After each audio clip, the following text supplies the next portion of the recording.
Eu sempre me considerei um homem feliz. Eu sempre fui uma pessoa alegre, eu sempre fui otimista. Eu sempre tive fé na vida. Pablo Emílio Escobar Gaviria impactava a cidade. Eu percebi que o meu pai era muito amado pelas pessoas. O senhor é o Robin Hood da Antioquia? Chegou a nossa pátria! O poder obscuro e criminoso do narcotráfico.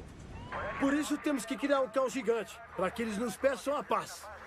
O Escobar matava magistrados, jornalistas, policiais. Eu da selva vou mandar matar todos eles. No final, eles que vão perder. O principal inimigo da sociedade colombiana é o terrorista Pablo Escobar, que assassina sem dó e sem pensar duas vezes crianças, mulheres e homens inocentes. Eu achei que ele fosse imortal.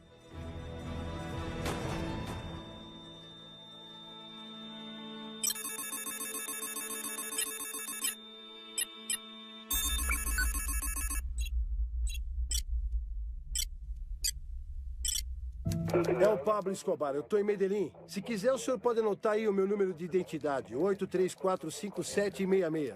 E o senhor pode gravar a minha voz, viu? Senão as pessoas vão falar que quem ligou foi um Zé Ninguém. E eu quero que todos saibam que fui eu. Ele costumava falar que se ele não tivesse 1 milhão de pesos quando tivesse 30 anos, ele iria se suicidar porque não adiantava continuar nesse mundo. Meu pai começou tudo contrabandeando eletrodomésticos. Mas rapidamente ele percebeu que a cocaína dava muito mais lucro e ocupava menos espaço e compensava mais para ele quando ele a exportava para os Estados Unidos. Naquela época, o narcotráfico não era pecado na Colômbia. Todo mundo apoiava o narcotráfico. Até nas revistas tinha artigos falando que era muito glamuroso consumir cocaína nas festas dos Estados Unidos. Então, o meu pai se aproveitou nesse momento. Isso se tornou um grande sucesso para ele e ele conseguiu acumular uma fortuna rapidamente. Pablo Emílio Escobar Gaviria impactava a cidade. Ele era meu Deus. Quando eu conheci ele, achei que fosse encontrar um homem arrogante, presunçoso, negligente, mas eu encontrei uma pessoa incrível. Eu lembro que aquele dia ele estava comendo frango assado. Ele pegou um pedaço de frango com a mão e ofereceu um pedaço para mim. Eu percebi que o narcotráfico era uma coisa ruim quando 4 ou 5 pessoas começaram a falar isso para mim. Depois a mídia começou a falar que era algo ruim e nos perseguiam. Realmente eu achava que era algo bom, de verdade. De verdade.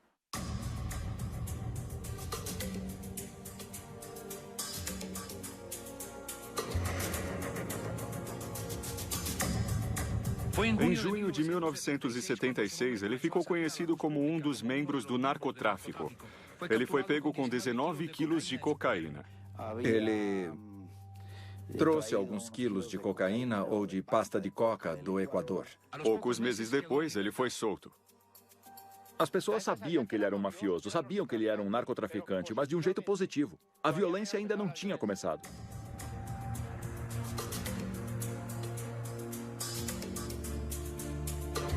Uma revista calculou sua fortuna em 5 bilhões de dólares.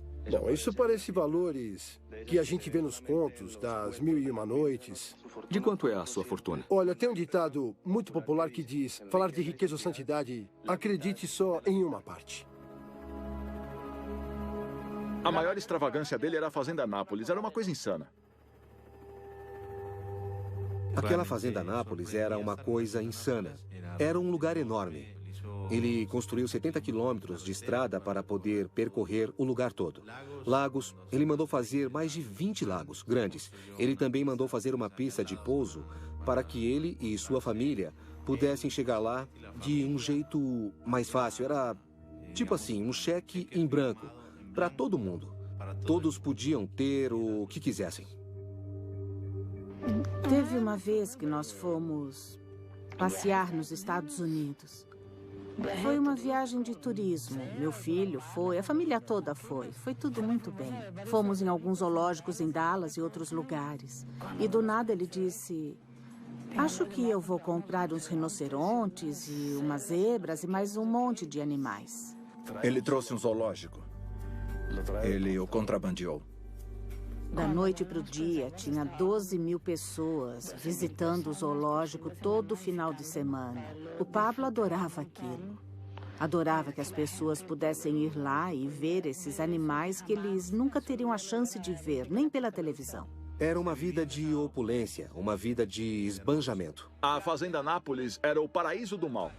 Dava para sentir a presença da aventura e do mal. Muita cocaína saiu daquele lugar e foi para os Estados Unidos da América do Norte.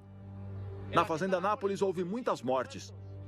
E também houve muitas torturas. O patrão nunca deixou que ninguém fosse enterrado lá. A gente estava conversando e os homens dele apareceram com um cara. Acho que ele também trabalhava junto.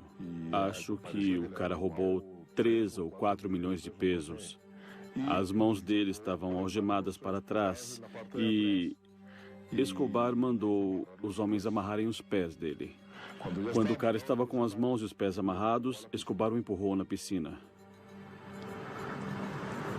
O cara se afogou.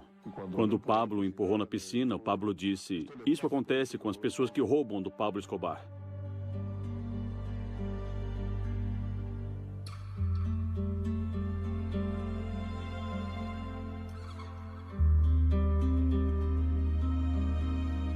Desde que eu era novo, eu acompanhava ele a muitos lugares. Corridas, inaugurações de campos dos bairros populares, inaugurações de postos de saúde.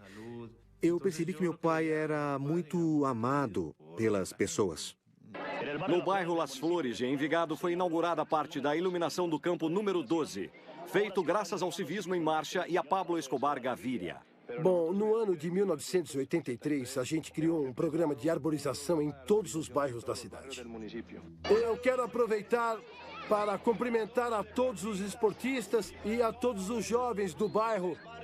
E também dizer que eu agradeço muito às pessoas que colaboraram doando materiais para a construção desse campo. Muito obrigado. Ele construiu campos de futebol, construiu comunidades, fez diversas coisas. Ele deu arquibancadas, ele deu iluminação. Devia ter quase 7 mil pessoas lá. O campo não tinha iluminação. O Escobar entrou lá, cumprimentou, e 7 mil pessoas gritavam: "Pablo, Pablo."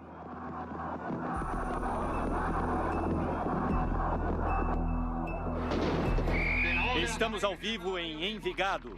Pablo Escobar Gaviria chutou a bola muito bem. Uma salva de palmas para o senhor Pablo Escobar Gaviria. Foi um chute maravilhoso.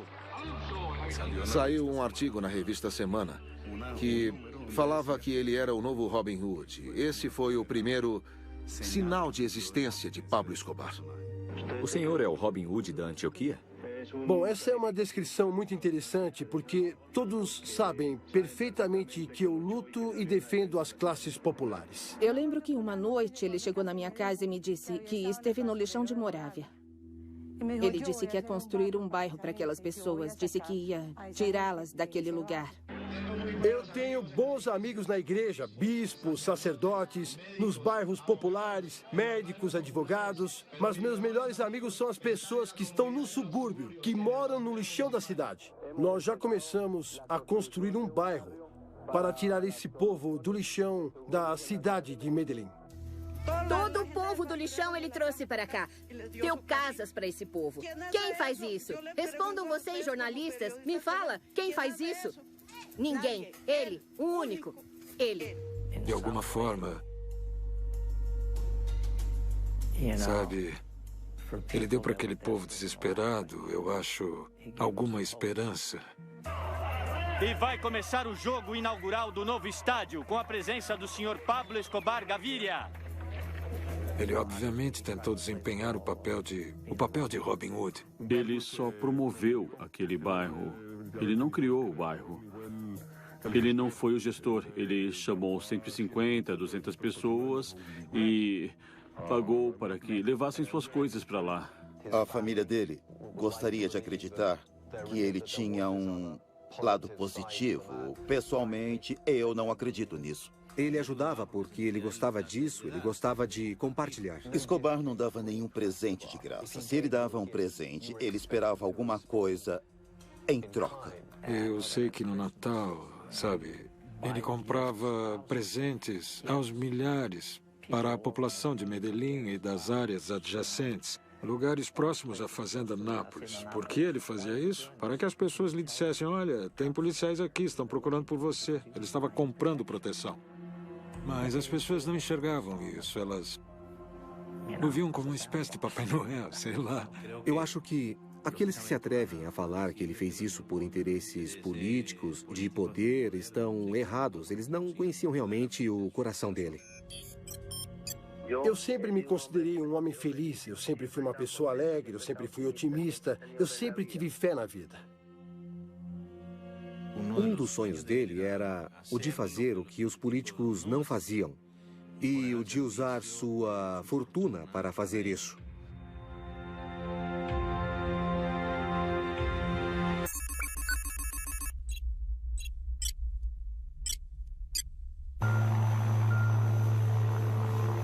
Um dia ele me ligou e me pediu que o ajudasse a fazer campanha política. Ele queria entrar na política.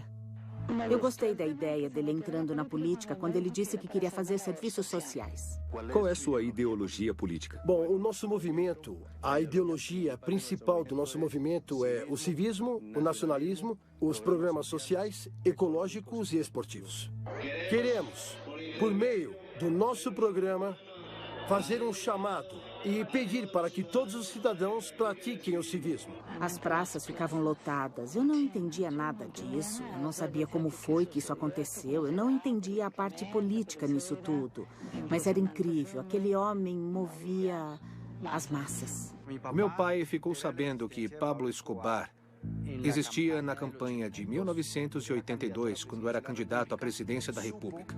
Ele ficou sabendo que Jair Ortega, um político de Antioquia, queria participar do novo liberalismo e estava convidando para ser o seu suplente na lista do novo liberalismo o Pablo Escobar. Depois, o administrador do novo liberalismo ligou para o meu pai e comentou que o senhor Escobar era um homem muito estranho. Ele comentou que Escobar tinha muito dinheiro e que ele dava presentes para as pessoas da roça, mas que ele não sabia de onde o Escobar tirava o dinheiro. Depois disso, meu pai viajou para Medellín e resolveu fazer um discurso público, no qual ele afirmou que Pablo Escobar e Jair Ortega não faziam parte dessa lista do novo liberalismo do Congresso. E assim ele os expulsou do movimento. Eu quero dizer que ficarão assustados a aristocracia e o movimento de Galã. Com o apoio de todos vocês, vamos esmagar esses fantoches e esses bonecos de pano políticos que a oligarquia colombiana criou. Muito obrigado. Um líder político muito importante falou para ele: Pablo, com o poder, com o dinheiro que tem e com a habilidade que o senhor tem, o senhor poderia se tornar presidente desse país. Pablo queria se tornar presidente. Então, o que fazer? Concorrer nas listas oficiais do novo Partido Liberal. E graças a esses votos, o Pablo Escobar entrou no Congresso da República. Viva o companheiro Pablo Escobar! Viva a Revolução Liberal! Viva! O povo votou para nós e nos escolheu para sermos representantes no Congresso da República. Pablo Escobar era um homem ambicioso. O verdadeiro poder não estava nas armas e no dinheiro, estava na política. Claro que ele ascendeu na política rapidamente, já que ele estava cheio de dinheiro. Meus amigos do Congresso pedem dinheiro e nós temos que dar isso para eles. Considerem isso como uma colaboração extra, porque eles fazem o que eu peço e temos que dar o dinheiro para eles.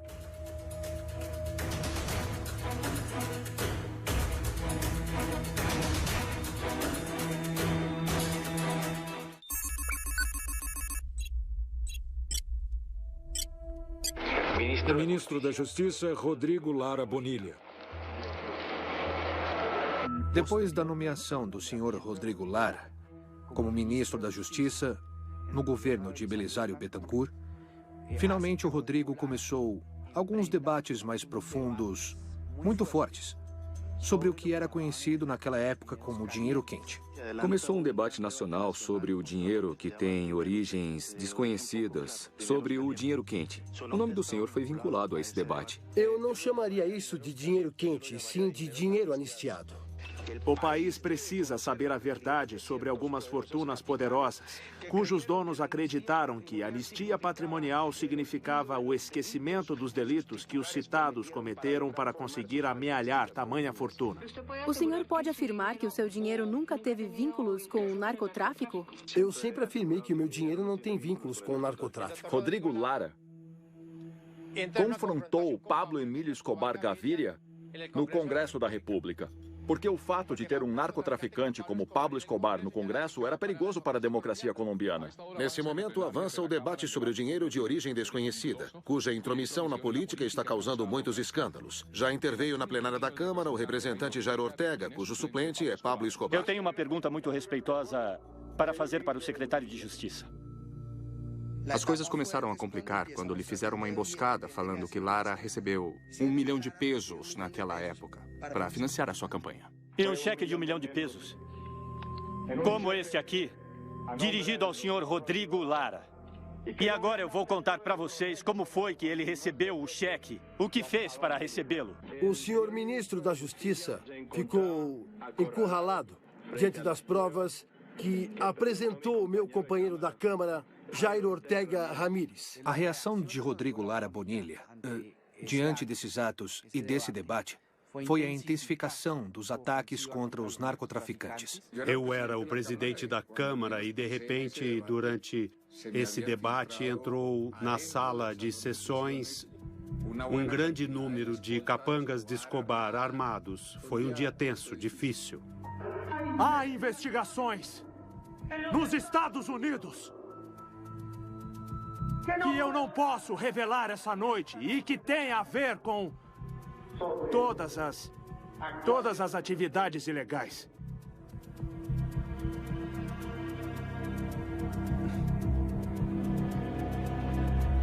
Do suplente do Dr. Ortega. Do suplente do Dr. Ortega. A partir daquele momento, ele assumiu uma atitude suicida. Obviamente, isso foi uma declaração de guerra. O ministro da Justiça me acusou de forma injusta. Ele mentiu para o país, dizendo que o Pablo Escobar tinha antecedentes criminais nos Estados Unidos. Nesse momento, eu vou mostrar para vocês o meu passaporte oficial. Aqui vocês podem ver que os americanos me deram o visto para eu entrar no país e que, além disso, eu sou um visitante assíduo daquele país. Dentro da Câmara do Congresso, se sabia que Pablo Escobar não era um grande orador.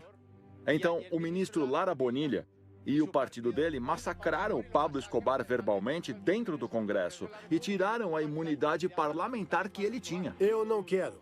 Eu não desejo que exista um enfrentamento entre o povo colombiano. Eu quero a paz, eu sempre preguei a paz e sempre desejei a paz. Se alguma vez eu decidi fazer parte da política, isso foi porque eu senti necessidade de fazer serviços sociais para a comunidade, mas eu decidi que eu vou me retirar definitivamente da política. Porque eu acredito que para fazer serviços sociais, eu posso fazer isso com minhas obras cívicas sem precisar fazer parte da política. Um dia, quando Escobar estava falando sobre ele ter entrado na política, ele me disse: amigo, acabei entrando numa verdadeira máfia. Essa gente é a verdadeira máfia. E o meu pai não acreditou. Então ele ficou investigando e investigando, até que descobriu a Tranquilândia. E lá foram achadas 13,8 toneladas métricas de coca, 6 cozinhas, um monte de pistas de pouso, todos os seus aviões e seus jatinhos. Isso era uma indústria. Eu entrevistei Rodrigo Lara no meu programa de televisão. E falamos sobre a morte. Eu vou me proteger de qualquer jeito, porque, de certa forma, eu acho que eles vão me fazer pagar por ter colocado os criminosos onde eles pertencem. Vamos ver o que acontece nesses próximos dias.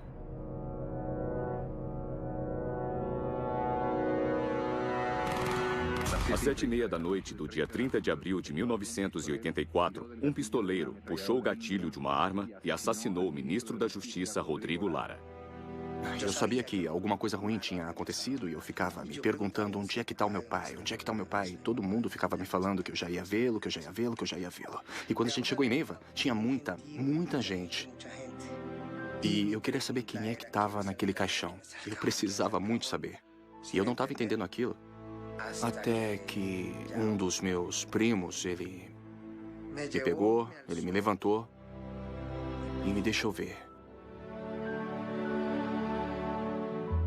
E então eu fiquei chorando, sem parar. Chorando sem parar.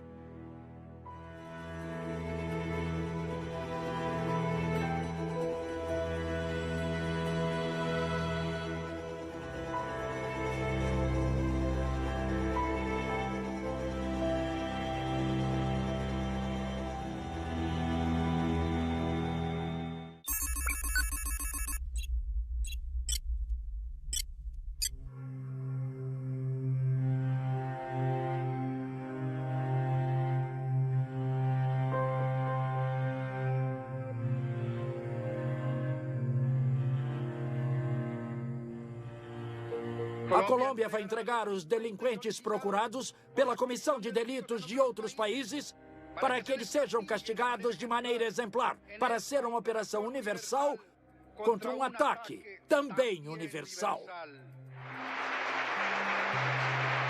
O Belisário Bettencourt, que era o presidente naquela época, no funeral de Rodrigo Lara, no enterro, anunciou que ia fazer funcionar o tratado de extradição.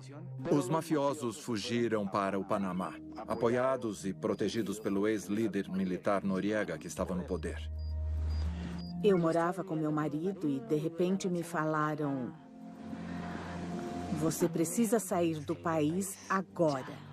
Eu já sabia que o ministro da Justiça estava morto. Eu sabia que a situação estava complicada, mas só que eu não entendia por quê. Eu precisava ir embora. Eu não entendia a situação. Em 15 dias, a Manuela ia nascer. No dia 6 de maio de 1984, o exército entrou pela primeira vez na fortaleza de Pablo Escobar, na fazenda Nápoles, em Doral. E como vão as coisas por aí? 11 caminhões estão indo para a fazenda. Ah, entendi. E eles vão ficar na fazenda. Tudo bem, eu quero ver como eles vão fazer para pagar os salários e continuar gastando tanto. 6 de maio de 1984, Pablo Escobar, Jorge Luiz Ochoa e Rodríguez Gatia tentaram se reunir em Panamá com o presidente Alfonso López Murchison, que estava lá como observador das eleições no Panamá. Os narcotraficantes queriam que todos soubessem que eles não tinham nada a ver com a morte do ministro da Justiça. Os narcotraficantes admitiram que eles controlavam entre 70% e 80% da produção de cocaína na Colômbia e propuseram anistia ao governo. O cartel de drogas ofereceu ao governo de Belisário Bettencourt o desmantelamento dos laboratórios, a saída deles do mercado, a repatriação do dinheiro e ajuda para pagar a dívida externa do país. Eles estavam dispostos a se entregarem. Eu falei que não dava para eles fazerem isso sem ajuda ou aceitação ou aquiescência dos Estados Unidos ou da DEA. E ele concordou que era necessário que os americanos soubessem que esse acordo existia. Como é possível, a essa altura, fazer as pazes com pessoas que assassinaram seu ministro da Justiça? Que tipo de exemplo isso deixaria para o país, caso todos sentissem que poderiam fazer o que quisessem? Nós falamos que eles estavam conversando com a gente, eles estavam chegando a um acordo. Mas tudo acabou porque a inteligência colombiana e a agência americana não aceitaram o acordo. As drogas põem em risco nossa sociedade. Estão ameaçando nossos valores e falindo nossas instituições. Estão matando nossas crianças. 37 agências federais estão trabalhando em conjunto numa grande iniciativa nacional.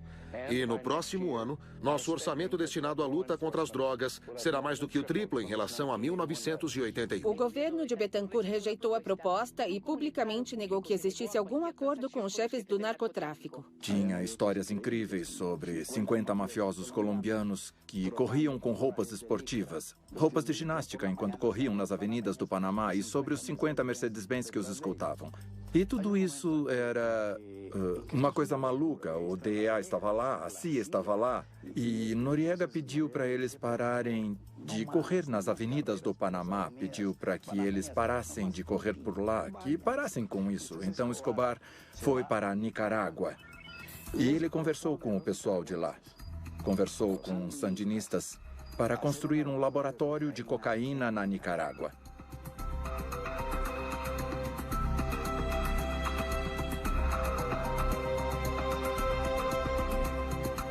O Escobar escutou uma entrevista do Ortega, o presidente sandinista da Nicarágua.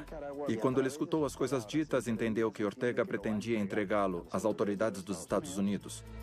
Escobar não terminou nem de escutar a entrevista. Pegou um carro e foi correndo para o aeroporto. E voltou no avião dele para a Colômbia. Quando os sandinistas chegaram para capturá-lo, ele já tinha ido embora.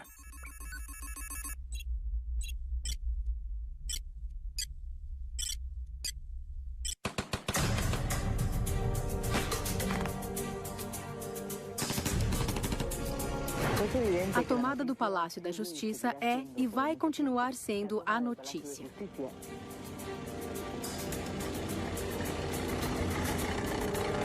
Pablo Emílio Escobar Gaviria colaborou economicamente com a tomada do Palácio da Justiça. Por que ele fez isso? Ele deu dinheiro porque ele queria que queimassem os arquivos onde apareciam os casos contra os extraditáveis. E ele matou muitos magistrados da Suprema Corte para não ter que matar eles nas ruas. O ministro da Defesa entregou um estudo com o número de vítimas e com a quantidade de material de guerra capturado. 12 magistrados assassinados, um do administrativo, 6 policiais, um suboficial e 3 agentes. O exército perdeu um oficial.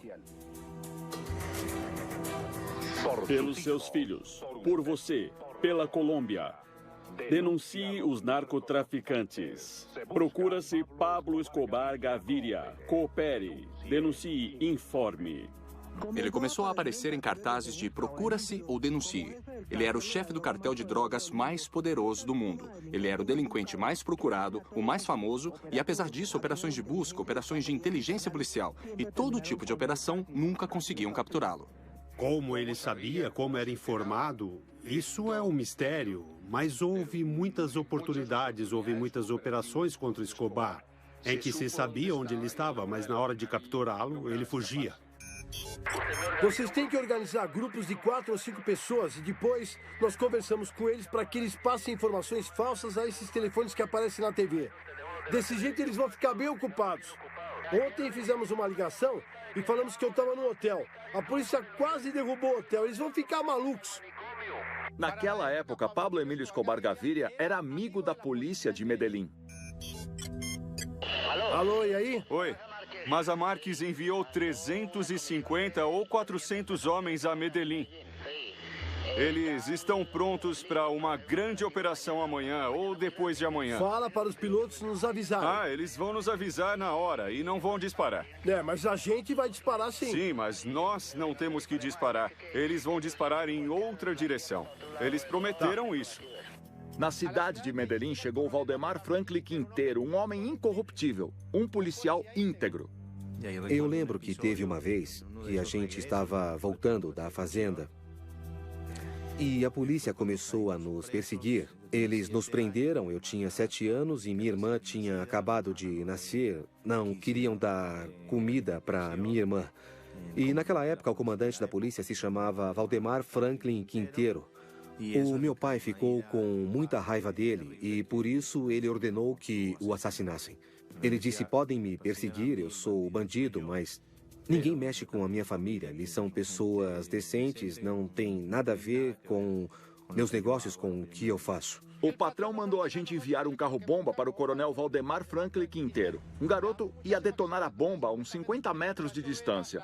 O garoto de longe viu que um Mercedes estava se aproximando. Ele viu a escolta policial e apertou o controle remoto. A bomba explodiu. A gente falou para o patrão, tá tudo certo, senhor. O coronel Valdemar Franklin Quintero está morto. E o patrão disse, vejam as notícias, vejam as notícias. Vocês mataram o governador de Antioquia, Antônio Roldán Betancourt.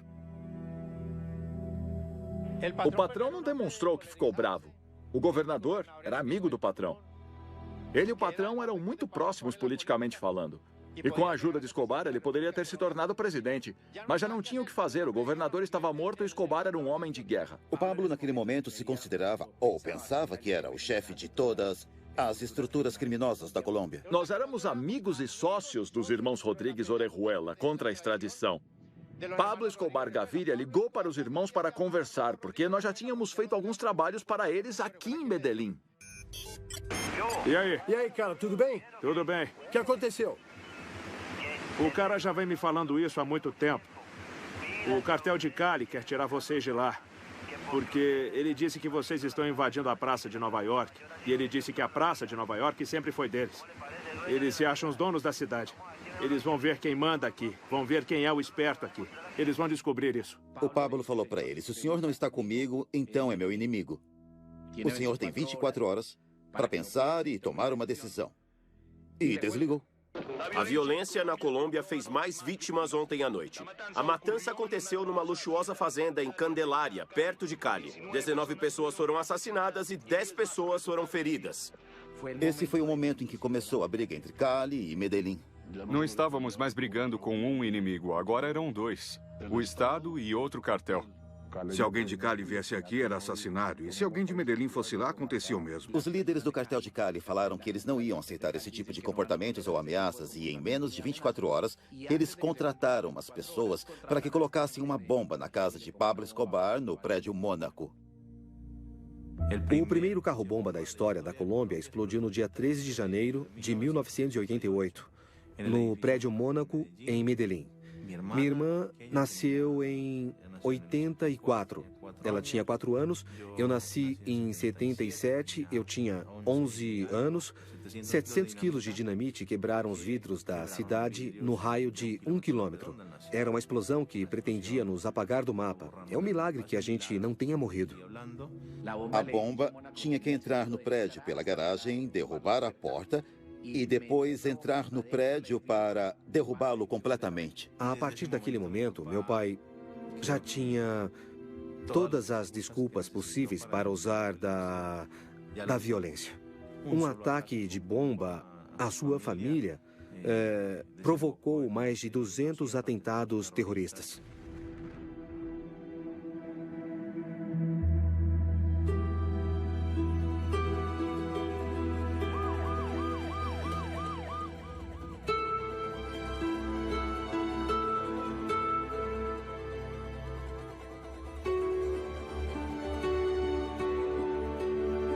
A violência foi desenvolvida principalmente pelo cartel de Medellín, sob o título de Os Extraditáveis, um grupo de narcotraficantes que era financiado por todos os cartéis. Eles criavam corrupção no Estado e terrorismo. É injusto que uma pessoa que cometeu um crime num país seja julgada em outro e seja condenada a penas que não existem na Colômbia. A única coisa que temiam era serem extraditados. Amigo, a gente decidiu que cada peso que entrar, a gente vai usar para colocar fogo na casa dos ricos, para acabar com os políticos, com os militares, com os policiais que nos encherem o saco, com os juízes que nos encherem o saco, com os jornalistas. E ele apareceu reclamando, dizendo: somos os extraditáveis. Estamos cansados porque a sociedade nos exclui, nos persegue, ela nos trata de maneira injusta.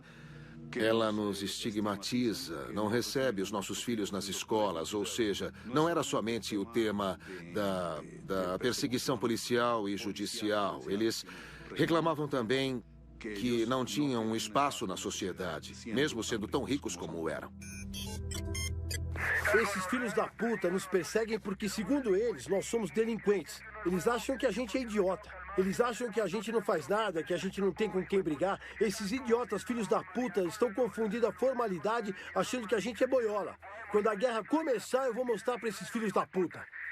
Escobar era uma pessoa muito violenta.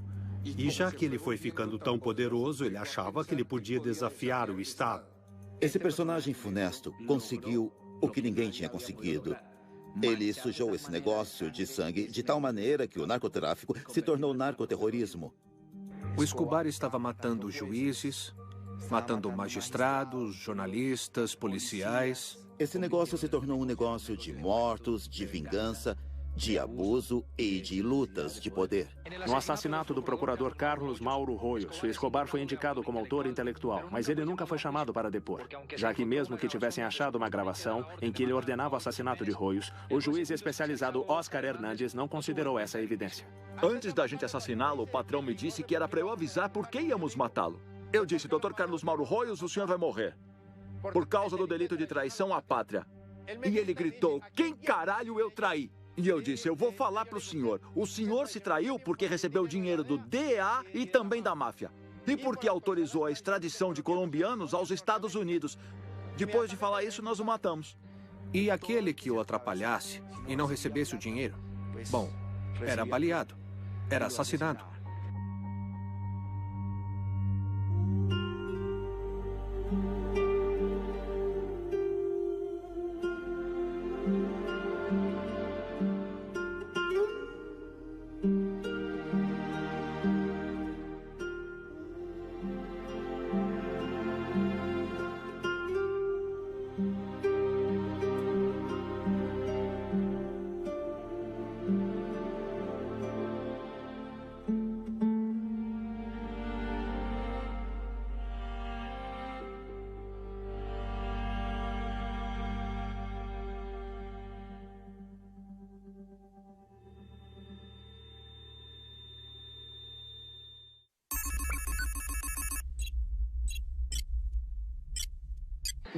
Aquele que o atrapalhasse, se não recebesse o dinheiro, era assassinado. Os únicos inimigos são aqueles que usam o terror e a violência para silenciar o povo colombiano, para intimidá-los ou para assassinar suas figuras mais importantes. Luiz Carlos Galán ficou muito conhecido porque ele confrontou Pablo Escobar Gaviria e os narcotraficantes por ser a favor da extradição. Chegou à nossa pátria o poder obscuro e criminoso do narcotráfico. E isso desde 1982, um ano antes de Rodrigo Lara assumir como ministro da Justiça. O novo liberalismo foi a única força política na Colômbia que enfrentou a esse adversário terrível da sociedade, da organização institucional. Naquela época, a política era uma coisa de praça pública, das ruas, do entusiasmo das pessoas nas campanhas. As pessoas costumavam ficar numa praça durante 5, 6, 7 horas, esperando meu pai.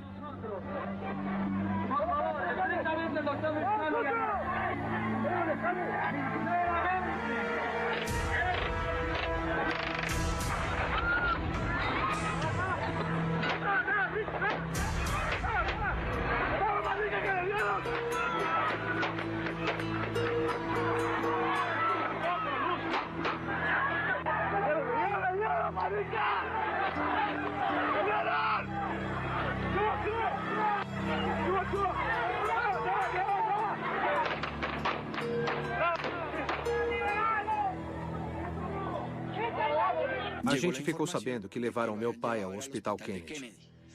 Nós chegamos lá e o médico nos perguntou se nós queríamos ver o meu pai. Ele estava numa maca. E minha mãe e meus irmãos entraram. E eu não consegui entrar e ver ele. Naquele momento, eu não consegui. E depois veio mais um monte de gente que entrou no quarto. E não dava nem para respirar.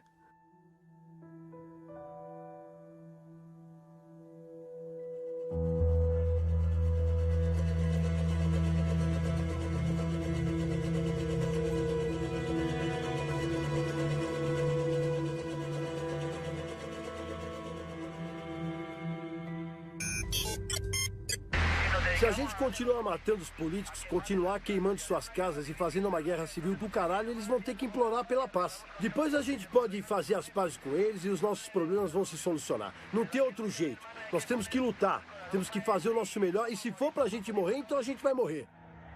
Eu queria falar no funeral. Eu fiz o meu discurso E lá no final, eu mudei a frase que eu ia falar, que era sempre para frente, nenhum passo atrás que seja feito necessário. Era essa frase. Eu quero pedir a César Gaviria, que agora segura o legado do meu pai em suas mãos, que se torne o presidente que a Colômbia deseja e precisa. Por favor, salve a Colômbia. Sempre pra frente! Nenhum passo atrás! Que seja feito o que for necessário!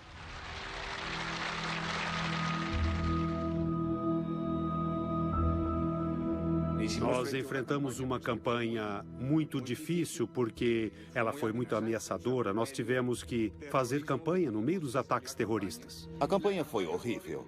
Para começar, se a pessoa que fosse substituir Galán fosse contra o narcotráfico como Gaviria era, essa pessoa ia se tornar o principal inimigo de Escobar e o principal inimigo dos extraditáveis. Temos uma ordem nacional dos extraditáveis. Toda pessoa que estiver aliada com César Gaviria vai ser baleado. Vai ser baleado. Aqueles que estiverem do lado do Gaviria vão estar do lado de um morto. Eles explodiram um avião da Avianca que levava pessoas da campanha. Nós tínhamos que viajar para Cali e cancelaram alguns eventos na parte da manhã e o chefe da delegação decidiu trocar as passagens da gente para que a gente viajasse mais tarde. Escobar explodiu o voo das 7. O senhor falou aquele negócio do avião, o senhor está falando sobre o avião. O senhor disse que o negócio do avião já foi pago, não é isso? Eu tô com aquela lista importante, eu já vou entregar a lista. Daqui meia hora ele vai receber. A bomba já estava no avião e tinha que ser acionada para ela poder explodir. O cartel de Medellín não se importava se o avião explodisse enquanto estava voando. Isso era terrorismo. Queríamos encurralar a República da Colômbia.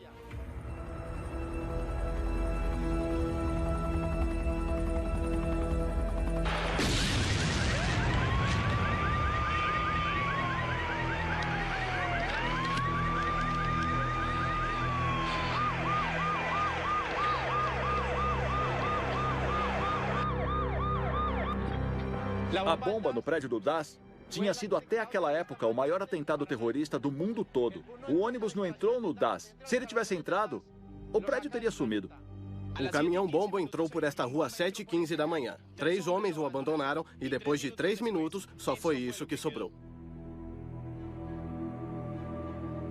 Naquela época, o ano de 1989 foi o ano mais fatídico para o Estado colombiano e foi o melhor ano para a máfia. A gente vivia numa crise permanente. A ordem pública era um problema gigante. Tudo terminou de uma forma horrível. Quer dizer, havia dias em que milhares de bombas explodiam em diferentes lugares e as pessoas que caminhavam pelas ruas eram mortas. Hoje, às 6h30 da manhã, um carro lotado de dinamite explodiu diante das instalações do jornal El Espectador. Nos últimos 10 anos, o jornal El Espectador foi um símbolo da guerra contra o narcotráfico no país. O atentado de hoje foi mais uma grande ousadia dos chefes dos cartéis. Pablo Escobar entendeu. Ele entendeu muito bem os meios de comunicação. Mas ele errou, achando que podia submetê-los. Avisa o pessoal do El Tiempo aí que vocês vão ter uma grande surpresa. Vocês não fazem ideia. Eu vou falar com eles e vamos ver se eles vão acabar mudando de atitude. Porque se eles não mudarem de atitude, o senhor pode fazer o que achar melhor. Eu não posso fazer nada. Eu não sou dono do jornal. Eu trabalhava no jornal El Tiempo. Lá no teto, nós tínhamos uma metralhadora potente, porque fomos informados que iam nos mandar um jatinho carregado de explosivos. No meio daquele clima de guerra, onde muitas pessoas morreram, mas ninguém era capturado, César Gaviria assumiu a presidência. Um grupo muito importante de jornalistas foi sequestrado, como forma de demonstrar a rejeição à possibilidade de extradição aos Estados Unidos. Começamos a desenvolver o que nós chamamos de uma política muito controversa, uma política que nós chamamos submissão à justiça. Essa política, usada em outros países do mundo, como Estados Unidos e Itália, consiste na redução de penas para aqueles que confessarem à justiça seus delitos de uma forma voluntária. Essas pessoas serão julgadas no seu país de origem. Bom, me fala o que ele te disse, que palavras que ele usou. O presidente declarou que estavam considerando um trato menos rigoroso para aqueles que confessassem todos os seus crimes à justiça. Aham, tá. Qualquer sinal dele cedendo é algo bom. Naquela época, a maior pena era de 30 anos de prisão. Eles tiravam 7 se a gente se entregasse, 7 se confessasse, e se comportasse, eram 7 de cadeia. E funcionou com uma grande parte deles, mas não com o Escobar.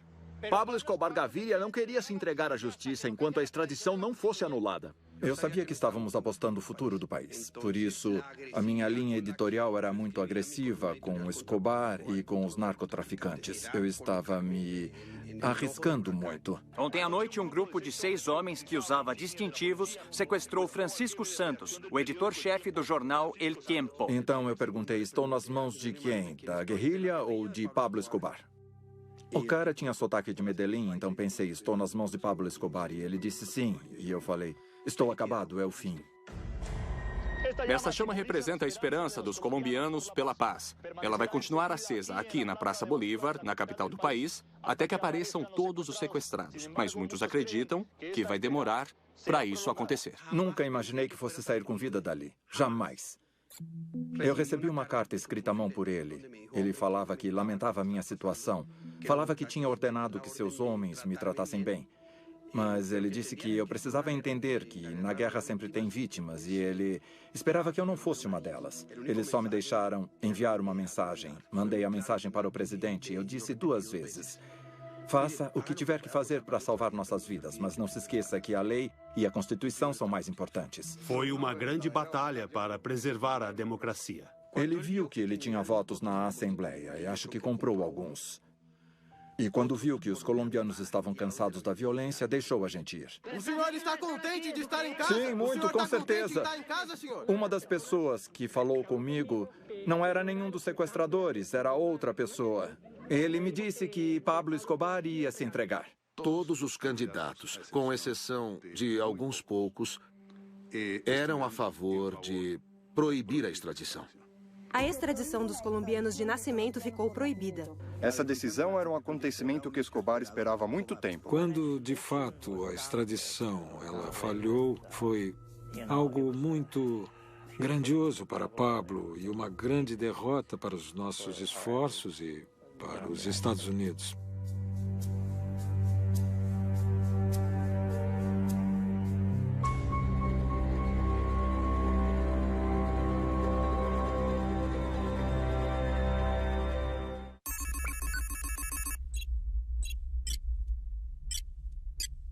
Resultado final da votação. Votantes, 69. A favor, 51 pessoas. Contra, 13. E 5 abstenções. Atenção! Pablo Escobar Gaviria se entregou às autoridades. Isso aconteceu poucas horas depois de ser anulada a extradição na Assembleia Nacional. Senhor presidente, o que isso significa para a Colômbia, para o governo? Isso nos dá muita satisfação.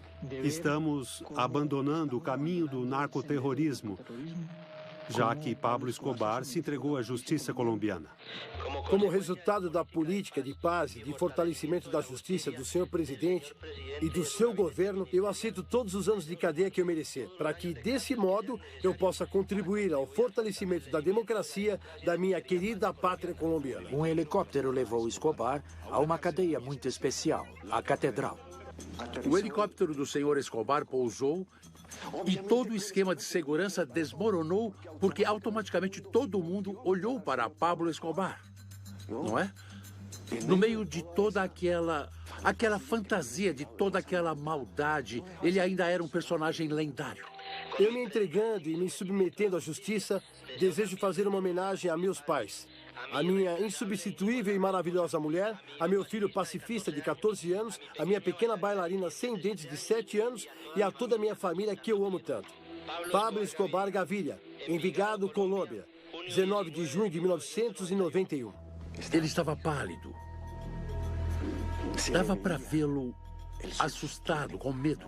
Ele jurou pelo amor que sentia por nós que ele não ia nos desapontar. Pablo Emílio Escobar Gaviria se entregou à justiça Porque ele queria que sua família tivesse paz, porque ele não suportava que pressionasse a família dele. Eu acho que aquele negócio da catedral foi um desejo sincero da parte do meu pai de escutar a grande quantidade de reclamações insistentes que nossa família lhe fazia. Nós pedimos que ele negociasse uma saída para todos os problemas que tínhamos. Quando Pablo se entregou na catedral, foi um dia de luto para todos os agentes da lei. Eu mesmo fiquei mal, fiquei muito decepcionado com o que aconteceu. Qual foi a ordem que o senhor presidente da República deu para que o senhor Escobar se submetesse ao processo jurídico que lhe corresponde? Bom, as condições que o advogado de Escobar apresentou só se referiam exclusivamente à sua segurança e a nenhum outro aspecto. O que fez o Pablo Escobar? Construiu a catedral. Também construiu o muro que a cercava e a cerca elétrica. Ele colocou energia elétrica lá dentro. O interruptor principal estava na cela dele.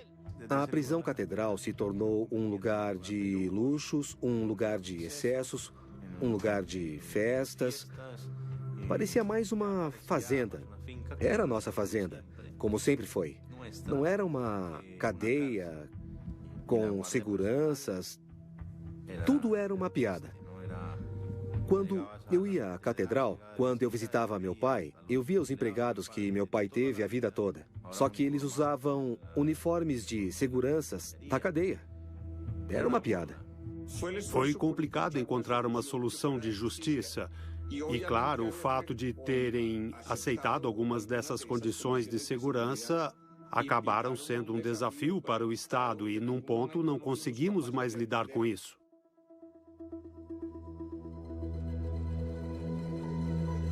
Escobar deixou de ser um narcotraficante. Ele se tornou um grande chantagista dos seus comparsas. E os comparsas, já que Escobar estava preso, tomaram certa liberdade e se rebelaram.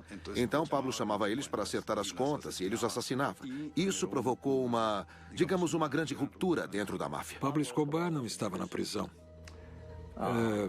O erro dele foi começar a matar membros da família Moncada e da família Galeano que ele achava que o tinham traído. Eles não eram mais nossos amigos, não nos financiavam. Eles apoiavam mais o cartel de Cali do que o nosso. Aí o patrão avaliou a situação. O patrão era um guerreiro e o guerreiro vive da guerra. Ele tomou uma decisão difícil, sua vida inteira foi cheia de riscos. Na cadeia à catedral, morreram o negro Galeano, o Otto matou ele, eu matei o Kiko Moncada. Nós fizemos uma fogueira. Então queimamos os corpos durante a noite. No dia seguinte só tinha ossos, já que não são fáceis de queimar. Nós trituramos os ossos com um martelo e depois jogamos ácido. Desse jeito, Kiko e Galeano desapareceram. Quando o patrão me deu a ordem de matar o Kiko, eu cumpri. Mas não consegui dormir aquela noite. Aquele dia eu matei o meu segundo pai. O único favor que deu para fazer ao Kiko para que ele não sofresse foi disparar na cabeça dele.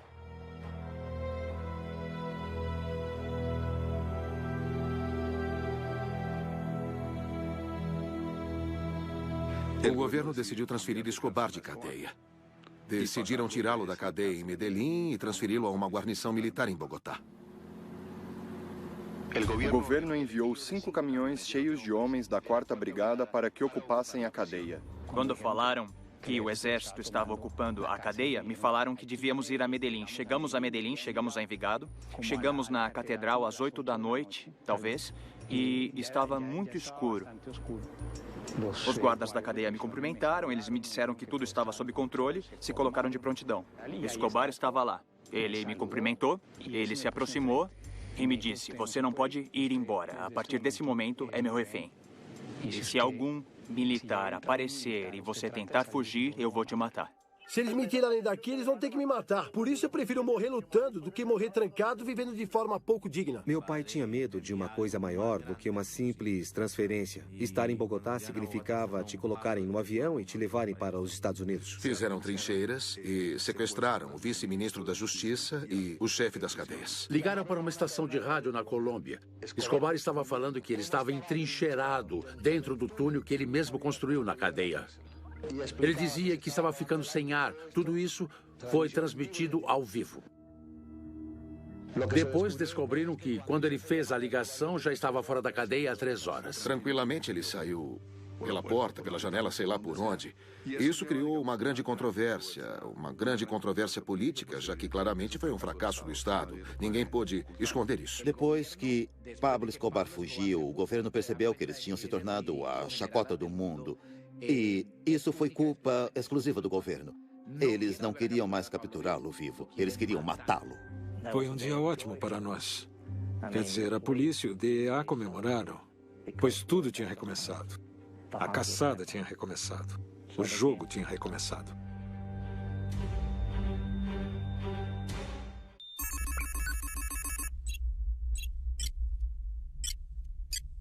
Nossa força pública tem que achar Escobar e tem que capturá-lo. E tem que fazer com que ele enfrente a justiça. Quando Escobar fugiu, criamos uma equipe de busca, comandado por um general do exército e por um general da polícia. Quando ele escapou, sabe, o presidente Gaviria percebeu que aquilo era constrangedor, muito constrangedor para ele e para a Colômbia. Então ele abriu todas as portas e disse: ajude-nos como puderem. Eu entrei em contato com o embaixador norte-americano e falei para ele: precisamos da ajuda de vocês, precisamos de agências de inteligência, precisamos de assistência técnica e de treinamento. E foi desse jeito que se formou a equipe de busca. Eles usaram os equipamentos mais avançados para nos ajudarem na perseguição de Escobar. Nas primeiras semanas em que a equipe de busca começou a trabalhar, enquanto eu estava no comando, Escobar explodiu 2 carros-bomba e 34 policiais e 2 oficiais morreram. Esse filho da puta que recebeu da gente $1,5 milhão está comandando todas as operações contra a gente? Esse filho da puta do caralho, eu acho que eu tenho medo dele só porque ele é policial? Eu espero que esse desgraçado esteja escutando a gente, porque assim ele vai saber que tipo de morte ele vai ter. A gente escutava ele o tempo todo. Falem pra aquele filho da puta do Coronel Martínez, esse é o nome daquele merda. Falem pra ele que eu não vou perdoar ele. Eu vou colocar bombas na casa da família dele e vou acabar com esse filho da puta. Mas claro, essa coisa de escutar a voz de Pablo Escobar fazendo ameaças era algo que assustava e muito. Eram ameaças que normalmente se cumpriam. Quando Pablo fugiu da catedral, ele se tornou um inimigo público. Houve pessoas que estavam vinculadas com Pablo Escobar e que falaram: já chega, a gente vai lutar contra esse cara. Pensei que finalmente havia um grupo de vigilantes, pessoas que tinham dito: agora já basta, vamos pegar o Pablo. E eu os aplaudi, pois finalmente a população colombiana estava acordando, estava fazendo alguma coisa. Mas então eu descobri, alguns dias depois, que eles eram,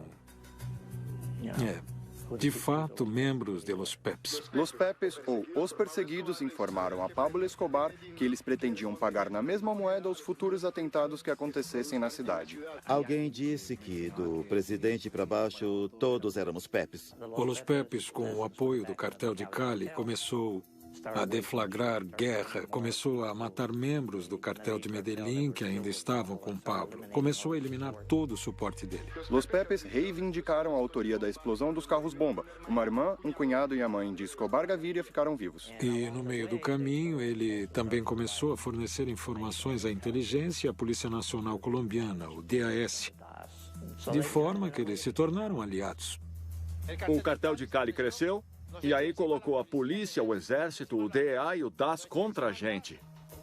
O cartel de Cali nos encurralou. Mas ele tinha que ter cuidado. Não se pode permitir que as organizações criminosas se tornem parte do que você está fazendo. Pablo Escobar tinha um major do exército como segurança. E, de repente, começaram a achar todos os nossos esconderijos. A gente mal conseguiu escapar. O patrão juntou os fatos. Ele disse: tal dia acharam esse esconderijo, no outro acharam esse outro. Só o major conhece todos esses lugares. O patrão ordenou sequestrar o major. Nós pegamos ele, torturamos e ele confessou que era um informante da 4ª Brigada de Medellín. E o major sempre levava a mulher dele nos esconderijos. E enquanto nós o torturávamos, ele disse que teria outra operação onde a mulher ia revelar outro dos esconderijos. O patrão já tinha escutado que tinha uma mulher grávida que vinha revelando os esconderijos. Eu peguei o telefone do major, liguei para ela e a gente combinou de se encontrar num posto de gasolina. Quando ela chegou, nós a assassinamos. E como um ato humanitário, disparamos no bebê para que ele não sofresse. Foi uma coisa bem tensa. O problema quando os assuntos de perseguição de delinquentes se militarizam é que isto se tornou um negócio muito cruel, muito selvagem, e sempre terminava em massacres e atos insanos. À medida que ele foi perdendo seu apoio militar e seu apoio financeiro, ele foi perdendo poder e ele entendeu que sua família era muito mais vulnerável.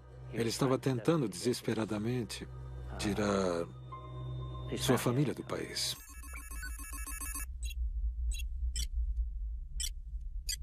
Bom, eu fiquei sabendo, graças ao procurador-geral, que a Alemanha ia oferecer asilo político à família de Escobar. Então, nós começamos a negociar com o governo alemão. Falamos que para a Colômbia esse era um problema muito complexo, porque se o terrorismo ficasse mais forte, a responsabilidade seria da Alemanha. É o Pablo Escobar. Eu estou em Medellín. Eu queria avisar que se o governo alemão rejeitar minha família inocente, aí sim eu vou aplicar represálias contra cidadãos, turistas, contra as empresas alemãs e contra os alemães na Colômbia. Escobar estava passando por uma situação desesperada e era claro que ele podia ameaçar os interesses alemães, mas esse assunto terminou rapidamente. Ele continuou com sua atividade de provocar atos terroristas onde ele pudesse, não onde ele quisesse, mas onde ele pudesse. Então, nós levamos a família de Escobar a um lugar onde realmente podíamos oferecer completa segurança. As operações militares e de segurança aumentaram no centro de Bogotá, que era onde se encontravam as residências Tequendama. Esse era o lugar onde a mulher e os 2 filhos do ex-chefe do cartel de Medellín se encontravam. O Estado disse que estava nos protegendo naquele momento. Na verdade, eles estavam fazendo trabalhos de inteligência com a gente. Nós fazíamos parte de uma armadilha para capturar meu pai. Não havia proteção. Eles não estavam nos protegendo de jeito nenhum, já que as pessoas da nossa vida começavam a assumir, as professoras, as empregadas, os amigos, todos. Deixa eu te falar, é o irmão de Pablo. Pablo está muito ofendido porque estão incomodando a família dele. Aquele que incomodar, que maltratar, que fizer alguma coisa contra a família dele vai ter problemas, meu irmão. Estavam oferecendo uma recompensa pelas pessoas que moravam na casa. Naquela época, eles ofereceram $4 milhões por minha cabeça. Ele tentava desesperadamente tirar sua família do país. E nós bloqueávamos todas as tentativas que sua família fazia. Pablo ficava mais vulnerável a cada dia. Ele estava praticamente sozinho. Em outras palavras, era só uma questão de tempo. Por favor, tome cuidado. Sabe que precisamos muito de você. Eu estou numa caverna. Eu tenho certeza que eu estou muito seguro. Eu estou muito seguro. O pior já passou. Para ele ajudar sua família, pensou em se entregar e pediu proteção às Nações Unidas. Ele usou jornalistas muito famosos para tentar estabelecer algumas condições para ele se entregar. Alô? Maria Isabel, tudo bem? Oi, Pablo Escobar. Isso. Eu queria pedir um favor muito grande em nome do país. Pode falar. O que o senhor acha da gente fazer algo para o senhor se entregar? Escuta, Maria Isabel, eu estou aberto a isso. Eu gostaria de fazer isso. Eu resolvi sair da cadeia, mas eu não gostei de ter feito isso. Eu resolvi sair porque eles queriam me matar. Eles já chegaram disparando. Vamos pensar em alguma coisa para falar para o presidente. O senhor ainda quer que eu ligue para o presidente ou não? Fala para ele que eu aceito ir para uma cadeia diferente daquela de Envigado. Pode falar que eu aceito ir para uma cadeia normal. Sim. Mas antes eu preciso saber quais vão ser as condições de segurança. Como eu faço para entrar em contato com o senhor? O quê? Como eu faço para entrar em contato com o senhor? Eu ligo para você, tá bom? Os jornalistas me ligaram. Mas para ele se entregar de novo, ele exigia alguns privilégios para sua segurança e aquilo era inconcebível. O presidente não pode aceitar as suas condições diante dos outros países do mundo. Mas eu vou lhe contar algo muito pior. Eles aceitaram que uns gringos viessem buscá-lo. Eu coopero. Eu vou cooperar. Eu estou disposto a fazer o que for necessário. Eu não tenho medo daqueles gringos. O senhor não tem medo deles? A gente fez tanta coisa para que o senhor não fosse extraditado. Muito sangue foi derramado para que o senhor não fosse extraditado. Como assim o senhor não tem medo? Se ele tivesse se entregado, nós teríamos recebido ele, mas a verdade é que ele nunca pensou em se entregar. Ele sempre quis ter, digamos, seus princípios de destruir o Estado. Nunca que eles vão me capturar. Eu da selva vou matar todos eles. No final das contas, eles é que vão perder. Claramente, a situação era uma situação de combate. As instruções eram muito claras. Era capturar ou matar. Um dia, Pablo Escobar cometeu o erro de ligar diretamente para a família dele. Naquele momento, graças ao tempo da ligação, foi possível obter a informação necessária e, dessa forma, localizar o lugar onde estava. Como foi que você conseguiu que a promotoria te protegesse? Me conta. Como conseguiu isso? Sim, tranquilo. Me fala uma coisa. Conversou com alguém da promotoria para que vocês pudessem morar no exterior?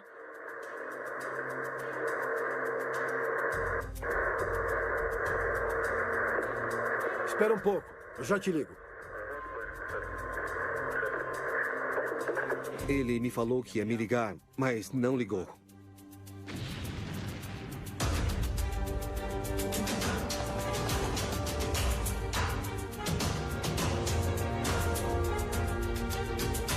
Depois de 5 minutos, um jornalista me ligou para avisar que Pablo Escobar estava morto. Então eu agi violentamente e falei: não queremos falar nesse momento, mas eu vou matar aqueles filhos da puta que mataram meu pai.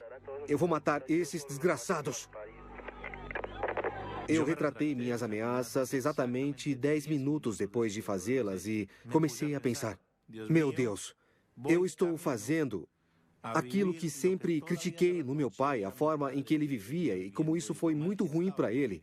Então minha proposta de continuar com a violência e de me tornar o Pablo Escobar não ia devolver o meu pai. Eu quero deixar claro que eu não vou me vingar. Não vou me vingar pela morte do meu pai. Só o que me preocupa agora é o futuro da minha família sofrida. Pablo Escobar era um homem que amava sua família. Sua filha Manuela, seu filho Juan Pablo e Dona Tata. Morreu por eles.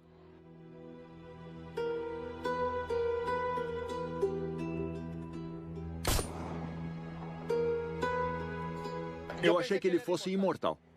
Quando eu vi as imagens dele naquele teto, naquelas imagens, ele estava gordinho, com barba. Esse era ele. Minha alma chorou.